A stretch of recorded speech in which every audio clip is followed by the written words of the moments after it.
This is D.Neal, Biggiefoot. It is 5 minutes to 11 on Wednesday, September the 4th, 2013. I have came back today to the location where I was just a few hours ago. About 2:30 a.m. this morning, I was traveling in this area, doing some squatching. And let me explain real quick. This area of woods on this side of the road, I'm in a fairly remote area. And this is a thick woods, and it goes all the way down through here, as you can see. And it's not showing you how vast it is. And in this area, back up in those hills, there used to be, back in the 40s, 50s, and 60s, a fire tower, a ranger station where they'd watch for fires. And you could go up on top of this pretty tall hill that's in there. It's the highest point around in this part, maybe within 20 miles. And there was a high tower you could climb up in a ranger station. I guess you call it fire tower. I know what I'm trying to say. And you could get way up high and see. And then across the road is a smaller woods. And I was driving down this road. I had came from this direction, and I was coming this way at 2:30 this morning.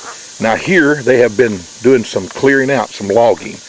And so let me walk over here. As I was driving my vehicle, again, I'm here to squatch in these woods. And I have permission to be in these woods, but I do not have permission to be in this farm field over here. Looks like there's some beans, and on out there's some corn. This is the brush pile that I did the thermal video on. And this brush pile right here, I'd say it's 40 or 50 feet long, and at a high point right there, it's probably 10 feet. But right here, this is the exact spot where I did the filming last night. And that, to me, and again, I don't have permission to be on the farmer's field, and so I'm not going to go over there. Number one, I think that's good ethics, and number two, as a local minister and pastor, that's a headline I don't need.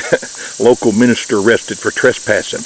Believe me, I'm going to seek permission from the local farmer that owns this property to be on here.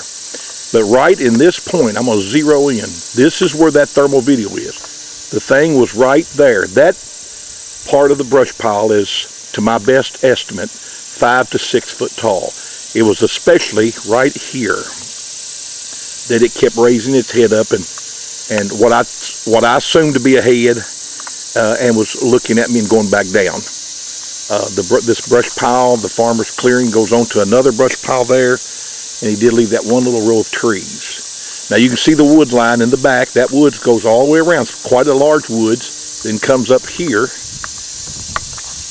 And again, I'm back to the road, and I was squatching with this side of the road in mind. I had came to, there was a man just last year who was hunting Indian arrowheads. He was on his knees up in there digging. They found a lot of Indian arrowheads up in these hills. And I would say, if I was guessing, that woods is probably 3,000 to 4,000 acres of woods right here.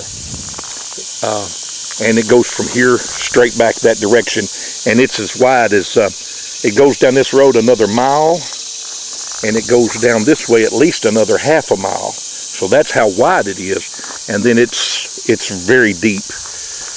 He was hunting Indian arrowheads. He was down on his knees. It was early morning. He heard a noise coming through the woods. This man is not a believer in Bigfoot. He thought it was just a farce, and anybody that believed in it was a joke. And he looked up and saw a 7 or 8 foot gorilla looking thing, his exact words, coming through the woods, looking up in the trees and smelling, sniffing. And he said, I just froze and watched it as it kept coming through the woods. And he said it was interested in something up in the trees. And when it got within about 60 yards of him, he said it stopped and smelled in the air and turned and looked straight in his direction. And he said that he jumped up and left some of his digging tools, and he took off running out this way towards the road. He was coming right to here to get in his vehicle, and he last saw it, it was running the other direction. And he told me, I asked him if he would come back and take me to the exact spot where he saw that creature, and he told me he would never go in these woods again, that he would never hunt arrowheads again in this area. So the guy would not come back and take me to the exact spot, but I know fairly well where he was according to his description. There are some cliff rocks, cliff walls up in there, and there are some caves in this area. But I'm sorry, back to this. I want to get a good film and show this. I'm going to go home right now and put this on here. I was about right here. There is the brush pile, and there is the almost exact spot right there where the thing kept raising what I assumed to be its head up and down.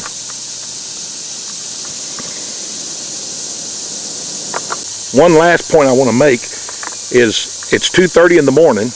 I'm out here by myself. I do have a pistol on my side, which I carry for coyotes or any other wild varmints, not for squatch. I began to hear, I turned my camera once like this, and I'm hearing wood snapping on that side of the road. I can hear tree limbs. I won't say tree snapping, but it was pretty large limbs and branches. I come back and I start watching. If you look at the video, and I start watching the pile again, then I turn my camera this way. And what I'm hearing that comes out of this woods here, it's back right in those trees, and right over here where my truck is, but on back behind it in those woods.